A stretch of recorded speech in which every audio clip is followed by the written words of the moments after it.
Shalom, nous allons étudier le Daf Samech dans Maseret Shabbat et nous reprenons 5 lignes à la fin du Daf Samech Dalet, Amud Bet, Amar Rav Yudah Marav, Kol Makom Shesro Haram Mipnei Marit Ha'ain, Afilu Bechadrei Chadarim Asur, tout endroit où les sages ont interdit Mishum Marit Ha'ain de peur que les gens pensent que l'on faute, eh bien c'est interdit même dans les pièces où on est persuadé de ne pas être vu, vraiment dans les pièces qui sont elles-mêmes dans des maisons, Chadrei Chadarim. Et là-dessus, on verra que c'est pas évident. On apporte une Mishnat Nan, Velo Bezug, Afalpi Shepakuk. On a une Mishnah qui nous dit que les cloches que l'on met aux animaux, c'est interdit, même si c'est pas cook, même si on a bouché l'intérieur des cloches de telle sorte à ce que ça ne sonne pas. Pourquoi ? Parce que ça donne l'impression que c'est une cloche normale et que, du coup, il y a un problème de maritime. Betania Idar. Et notre Braïta nous dit Pokek lazo, Betsavara, Umteyel Aima, Bechatser. Que si on a bouché justement cette cloche, on peut déplacer l'animal avec. Alors on nous dit c'est Marloket Tanaïm, Tanaï. Netanya, Shotran Bachama, Avalo Kenegenaam. On parle de quelqu'un qui aurait ses vêtements qui se seraient mouillés pendant Shabbat. Il a le droit de les faire sécher, mais pas à un endroit qui est visible des gens. Lo Kenegenaam. Rabbi Eliezer et Rabbi Shimon disent que c'est un sourd quoi qu'il arrive, même dans un endroit qui n'est pas visible. Et là, c'est pareil. Quelqu'un qui met son habit qui s'est mouillé pendant Shabbat à sécher, on a peur que les gens se disent tiens, il a fait une lessive pendant Shabbat. Et on a d'un côté un premier avis qui nous dit que c'est autorisé tant que les gens ne voient pas, et on voit que Rabbi Eliezer et Rabbi Shimon interdit, donc c'est Marloket Tanaïm. Est-ce que Maritime c'est interdit à Filou Bechadrei Chadarim, ou est-ce que c'est Mutar Bechadrei Chadarim? On reprend la Mishnah de Mor chez Beozna. Si quelqu'un veut mettre du coton ou des choses pour protéger son visage des écoulements qu'il peut avoir des oreilles, on nous précise Taner Rabbi Mecheskel Ve'u Shekashu Beozna. Il faut que ce soit attaché à son oreille. Et ça va être pareil pour ce qu'il y a au niveau des chaussures. Les cotons que l'on met pour protéger les pieds des blessures, ou Bemor chez Besandala, Tanarabim Bayreskel, ou chez Kashola, Besandala, là aussi il faut que ce soit attaché à la chaussure. Bemor chez Tkina Nidata, et dans le cas où la femme met pareil une sorte de coton pour éviter de se salir pendant la période de Nida, là-dessus on nous dit que ça va Rami Bar Chama. Au départ, Rami Bar Chama pensait les mêmes, ou chez Kshura là, que là aussi il faut que ce soit attaché. Et donc là, ce soit attaché au niveau de son corps par ailleurs. Amar Rava nous dit non, Afalpi Sheno Kashura. Pas besoin que ce soit attaché. Pourquoi ? Parce qu'on n'a pas peur qu'elle l'enlève. Kevan des maïs, lo atiel la touye. Parce que c'est quelque chose qui la dégoûte, elle ne va pas l'enlever pendant Shabbat. On a une question maintenant ici. Be'amine, Rabbi Yirmiya, mais Rabbi Abba. Installa Betiad, dans le cas où ce mort qu'elle a mis parce qu'elle est nida, dans le cas où elle a fait en sorte de faire un système où elle peut le prendre sans que elle se salisse les mains. Donc elle prend un betiad, quelque chose qui lui permet d'avoir une prise. Est-ce que on se dit à ce moment-là qu'il est possible qu'elle l'enlève et donc c'est assourd ou pas? Maouamalé, il a dit moutar, c'est autorisé. Itmar, on dit également qu'Amar Anachman, Baroshaya, Amar Rabbi Yochanan, au nom de Rabbi Yochanan, Astala betiad, moutar, même si un betiad c'est moutar. Maintenant on reprend l'histoire des oreilles. Rabbi Yochanan afik behu, Lebe Midrasha. Rabbi Yochanan est sorti de chez lui pour aller au Beth Midrash avec ses cotons qu'il avait dans les oreilles. Chalokin alav chaverav. Et les autres rabbanim n'étaient pas d'accord avec lui. On rapporte que Rabbi Yana inafik behu le carmélite. Pareil, il est sorti dans un carmélite. Et Chalokin alav koldoro et toute sa génération n'était pas d'accord avec lui. La Gemara dit mais quoi qu'il arrive, comment Rabbi Yochanan et Rabbi Yana ont pu s'opposer à la Mishnah? Rabbi Becheskel, la Bozna, on a dit que Rabbi Becheskel a dit sur la Mishnah qu'il fallait que ce soit attaché. La Gmadelo Kashia a des meadek à de la meadek. Ça dépend si c'est bien enfoncé ou pas. Dans le cas où c'est pas enfoncé dans l'oreille, eh bien là il faut que ce soit attaché. Mais dans le cas de Rabbi Yochanan et de Rabbi Yana, c'était bien enfoncé dans l'oreille, donc ça tenait tout seul, donc il n'y avait pas besoin de l'attacher. Et Pilpel, Begelgal, Melach, on a dit qu'on pouvait sortir avec des graines de poivre dans la bouche, des baies de poivre ou des grains de gros sel. Alors on nous explique pourquoi. Bilpel, les râpés, a priori le poivre c'est pour l'odeur dans la bouche, et Galgal Melach, les dorshani, pour les douleurs dentaires. Bechol davar, chez Notenet, les torpillas, la Mishnah avait dit que pour n'importe quelle autre chose qu'on pouvait mettre dans la bouche, c'est quoi ces autres choses? La Gemara nous dit soit c'est Zangvila, soit c'est le gingembre. Il a mis d'Artsuna, ou peut-être que c'est, selon Rachid, d'Artsuna, c'est la cannelle. Là aussi, encore une fois, c'est pour les odeurs, la plupart du temps. Shen totevet, shen shel za'av, une fausse dent ou une dent en or. Rabbi Matir, Rabbi autorise chachamim osrim. Amar Rabbi Zera, loshanu et la shel za'av. On nous précise ici que la marloquette, avec ceux qui interdisent, c'est que quand c'est en or, aval beshel za'av, il y aura kol muta.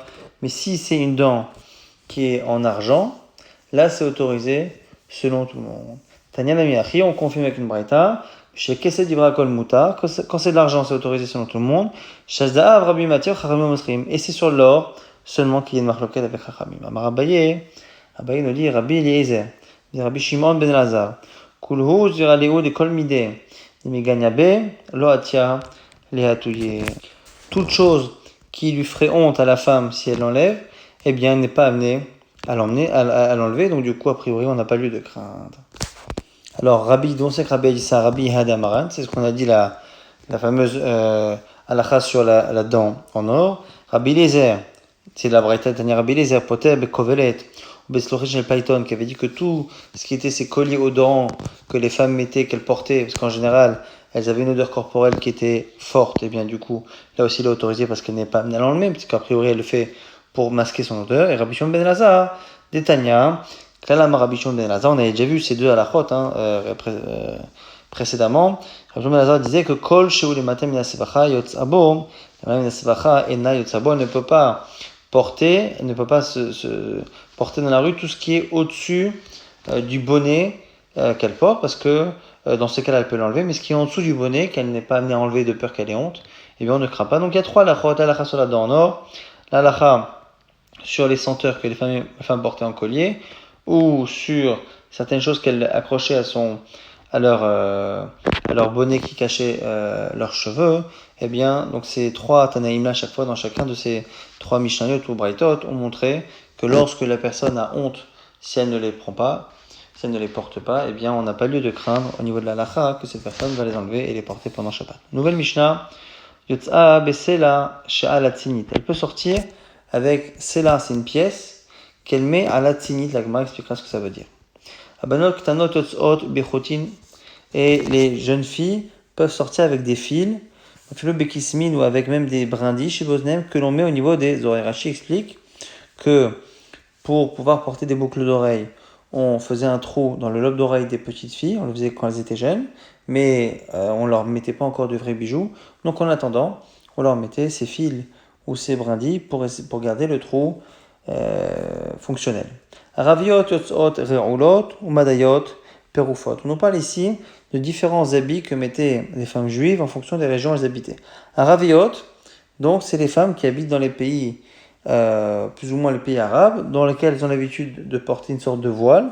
Eh bien ce voile-là, c'est un vêtement, elles peuvent le porter pendant Shabbat. Et les femmes de Madaï, elles peuvent sortir avec perufot, c'est une sorte de grand vêtement qu'elles enfilaient, qu'elles attachaient avec des fils qui étaient à la fin recouverts, enfin qui se terminaient par quelque chose d'assez volumineux avec lequel elles faisaient un nœud.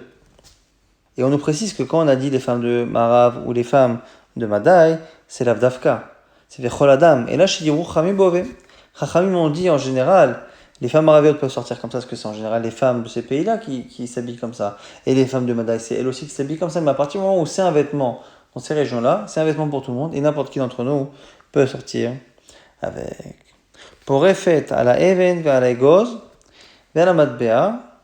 Donc on a dit que pour Efet, c'était donc ce sort de vêtements qu'elle mettait, et pour que les deux côtés du vêtement de cette cape tiennent et ne tombent pas de ses épaules, il y avait des lanières de part et d'autre, et sur une des lanières, il y avait quelque chose d'assez volumineux. On verra ici, donc on peut prendre une pierre, ça peut être une noix, ou matbea, ça peut être une pièce, et elle les utilise pour du coup attacher les deux lanières et faire en sorte que la cape ne tombe pas. En tout cas, bilvat shelo tifrof le ratrela beshabbat, à condition qu'elle ne le fasse pas, ce nœud, pendant Shabbat. La Gemara dit maï tzinit, c'est quoi hein? La première halakha qui dit que c'est là achat la tzinit, bat ara. C'est une pierre qu'elle met au niveau d'une blessure. On peut placer ça devant certaines blessures. La Gemara dit le mashna, c'est là. Pourquoi avoir choisi une pièce? Il m'a colmier des akoucha. Si c'est pour avoir quelque chose de dur qui protège la blessure, ben là les avis les chaspa, c'est pas la peine de prendre une pièce, on peut faire ça avec de l'argile. La mishum shurta, c'est peut-être parce que c'est bien le métal a tendance à apporter quelque chose Il y en a qui veulent dire que c'est même la rouille du métal. Alors il y avait de la tassa, on n'est pas obligé de prendre une pièce de valeur avec un métal qui a de la valeur, n'importe quelle chose en métal, et la michoum tsurta. Ah, c'est peut-être la forme ronde. Il y avait de l'époussa, on aurait pu prendre n'importe quelle autre chose qui a la forme ronde. Amar Abaye, Abaye nous dit, de là tu vois, Shema Mina, Kulhu Marinla. Qu'en fait ce sont toutes ces choses-là que l'on veut, et la seule chose qui possède le tout, c'est un selah, une pièce de un selah. Abanot Yotzot Yechotin, les jeunes filles peuvent sortir avec ce qu'elles mettent dans leurs oreilles pour garder le trou. On nous précise qu'Avod Shmuel lo Shavik Leo les Binnate Dinafke Bechotin. Que le père de Shmuel Lamora ne laissait pas ses filles sortir avec ces choses dans les oreilles. Et on nous précise qu'il y a d'autres choses, d'autres halachot particulières que le père de Shmuel respectait. Velo Shavik Leo Ganian Gabe Adade, il ne laissait pas ses filles, quand elles n'étaient pas mariées, dormir l'une avec l'autre. Avelo Mikvaot Beyome Nissan ou Mavtse Beyome Tishrei. Lorsque ces filles devaient aller au mikvé, il faisait, vers le mois de Nissan, il leur faisait des petits bassins sur le côté de l'Euphrate, des petits mikvés, et au mois de Tishrei, il leur mettait, il laissait se tremper dans le fleuve, mais il mettait au sol des planches pour éviter qu'elles aient de la boue dans les pieds, que ça fasse ratitza, que ça empêche l'eau de passer par là-bas. Et on nous explique maintenant chacune de ces halachot. Comment il a pu ne pas les laisser sortir avec ce qui permettait de garder le trou des boucles d'oreilles. Maintenant, c'est marqué pourtant dans une Mishnah, clairement, alors on explique que les équivalents de boucles d'oreilles que portaient les filles de Shmuel étaient colorés et il avait peur qu'elles finissent par les enlever pour les montrer et les porter. Alors maintenant, pourquoi ils ne laissaient pas dormir ensemble? La Gemara propose de dire que c'est lié à une halakha de Ravuna. Peut-être que l'imam Sayyali la Ravuna, peut-être que ça confirme ce que dit Ravuna, qui dit quoi? Ravuna, Nashim, Amsolelot, Zo, Bazo. Des femmes qui auraient l'équivalent donc d'une relation l'une avec l'autre et qui se donneraient du plaisir, eh bien, elles sont interdites à la Keuna. Psulot, la Keuna, Rachid nous explique qu'on parle de Keuna Gdola, parce qu'elles n'ont plus un digne de Betula, de jeune fille. Selon Tosfot, c'est plutôt qu'elles auraient un digne de Zona. En tout cas, Psulot la Keuna. Et donc c'est peut-être pour ça que même s'il n'y a plus de Kohen Gadol à ce moment-là, eh bien il voulait éviter de faire quelque chose que la Torah quand même avait l'air de critiquer. Alors la Gemara dit, Lo, Savakiyechi, Delo Lifan, Gufan Nuchra. La Gemara dit, c'est pas une preuve, non. Peut-être qu'ils ne laissaient pas dormir ensemble pour ne pas qu'elles s'habituent à dormir avec quelqu'un et que très rapidement, très jeune, elles cherchent à dormir avec un homme alors qu'elles ne sont pas mariées. Pourquoi Vavilou maintenant mikvé, Beyome Nissan, pourquoi il leur faisait un mikvé à part au mois de Nissan? Pourquoi il ne laissait pas se tremper dans le fleuve? Il leur faisait des petits bassins sur le côté. La Gemara nous dit, c'est peut-être une confirmation de ce que dit Rav Misalel et Rav Damarav, Mitra Marava, Saada Rabba, Perat. Un grand témoin de ce qu'il y a, de la pluie qu'il y a en Israël ou à l'ouest de Babel, eh bien, c'est le fleuve Euphrate. C'est-à-dire que lorsqu'il pleut à l'ouest de Babel vers Eretz Israël, eh bien, c'est là que l'Euphrate a tendance à se gonfler puisqu'il démarre de là-bas, de l'ouest, pour terminer en Babel. Alors ici, quel est le problème? Lorsque on se trempe au mikvé, on a deux possibilités, deux types d'eau avec lesquelles on peut se tremper. Soit de l'eau de pluie, soit de l'eau de source. Si c'est de l'eau de pluie, il faut absolument que l'eau soit stagnante. Si c'est l'eau de source, elle peut être en mouvement. Et donc, tant que c'est un fleuve et que le fleuve n'est pas essentiellement composé d'eau de pluie, qui vient de la fonte des neiges ou qui provient de n'importe quelle autre source classique, eh bien à ce moment-là, on peut se baigner même lorsque l'eau est en mouvement. Et donc, c'est la raison pour laquelle il y avait certains moments à l'année, au mois de Tishri, à la fin de l'été, il n'y avait pas de problème de se baigner. Par contre, au mois de Nissan, on est à la fin de l'hiver, et donc le fleuve a pris du volume, et il craignait qu'une partie de ce volume provienne des eaux de pluie. Et donc si ça vient des eaux de pluie, ça veut dire que essentiellement ce n'est plus finalement un fleuve, mais c'est de l'eau de pluie. Et l'eau de pluie, il faut absolument que l'eau soit stagnante. Donc il faisait sur le côté du fleuve Perat, il creusait un trou, il amenait de l'eau là-bas, il attendait qu'elle soit stagnante, et il leur disait d'aller se tremper. Donc ça confirme que l'Euphrate finalement se remplit à la fin de l'hiver essentiellement d'eau de pluie. Donc ça va, chez l'Oyerboua, notre film, il a eu peur que les eaux de pluie soient plus importantes que les eaux de source.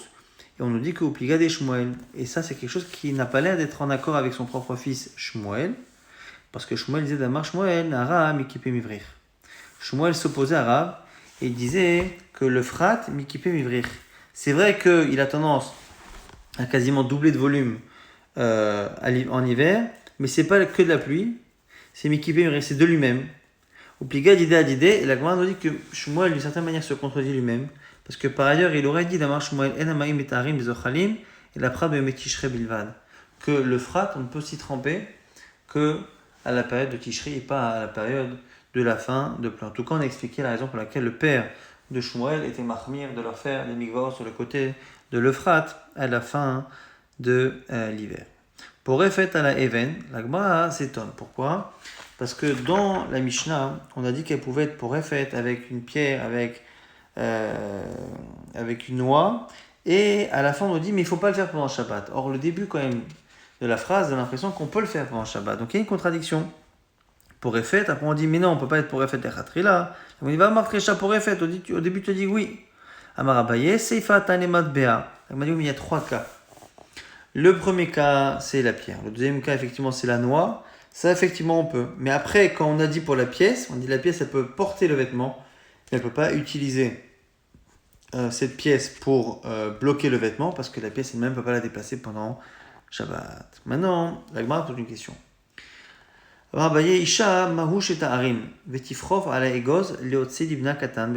Est-ce que la femme peut ruser et utiliser cette autorisation que l'on a de prendre une noix et de l'utiliser au bout de cette ficelle pour fixer le vêtement? Est-ce qu'elle peut utiliser cette méthode, mais pas parce que réellement elle a besoin de cette noix ou qu'elle a besoin de ce vêtement, mais parce qu'en fait elle a envie de transporter une noix et de la donner à son fils qui se situe dans une autre maison. Donc elle utilise finalement ce éther halachique, mais pour un besoin qui est autre et qui lui permet finalement de porter. Et la Gemara va nous dire que c'est possible que cette question soit indépendante d'une question qui est connue. Par rapport à Dleka, lorsque l'on a un incendie pendant Shabbat, eh bien, les Chachamim ont autorisé quelqu'un à rentrer dans la maison et pour sauver ses vêtements, ils l'ont autorisé à porter ses vêtements sur lui, même s'il en porte plus que ce qu'il porte d'habitude. Il va porter 2 manteaux, 3 pulls, il a le droit de sortir avec. Et donc là-bas, on sait que c'est une harama, parce que la Torah autorise à s'habiller, mais a priori, pas de cette manière-là. Et pourtant, on a autorisé là-bas. Est-ce qu'il n'y a que ceux qui autorisent de faire ça pour un incendie, qui autoriseraient de faire ça pour la noix, ou est-ce que finalement c'est indépendant? La Gemara nous dit, la question ici, elle est indépendante. Tiba eleman damar marimin, tiba eleman damar en marimin. La question se pose à la fois pour ceux qui autorisent là-bas dans le cas d'incendie, et à la fois pour ceux qui interdisent. Parce que notre cas, il est différent, il est à la fois plus strict et à la fois moins strict. Pourquoi? Tiba eleman damar marimin, la question peut se poser même selon ceux qui disent là-bas qu'on peut le faire pour l'incendie. J'aurais dit quoi? Atam, hude ilo sharit le... Peut-être que là-bas on a autorisé pour l'incendie parce qu'on avait peur que la personne devienne dingue et finisse par éteindre le feu et faire rien sur Shabbat. Avalacha, ilo sharitle, lo a-t-il affouqué. Alors que là, si tu dis à cette femme-là, tu ne peux pas utiliser la noix pour fermer ton vêtement, eh bien elle dira que finalement elle ne portera pas ces petites friandises à son fils. Ou dis-moi, ou peut-être que c'est l'inverse. Dis-moi, fil mandama en maremin bedleka. Ou peut-être que d'un côté, là-bas, dans l'incendie, c'est plus grave. Pourquoi? Parce que là-bas, peut-être qu'on a interdit, selon certains, là-bas c'est interdit dans la Dleka, parce que là-bas, quand on porte le vêtement, c'est la manière de le porter. Et donc, du coup, comme c'est vraiment le derer, c'est vraiment un Issour Torah. Alors que là, même si, dans le fond, c'est pas génial, porter une noix de cette manière, c'est pas la manière normale, et donc ça peut même pas être assourd. Dans Reta, Ima Shapir Dame, Tekou la Gemara dit qu'il n'y a pas de réponse à cela.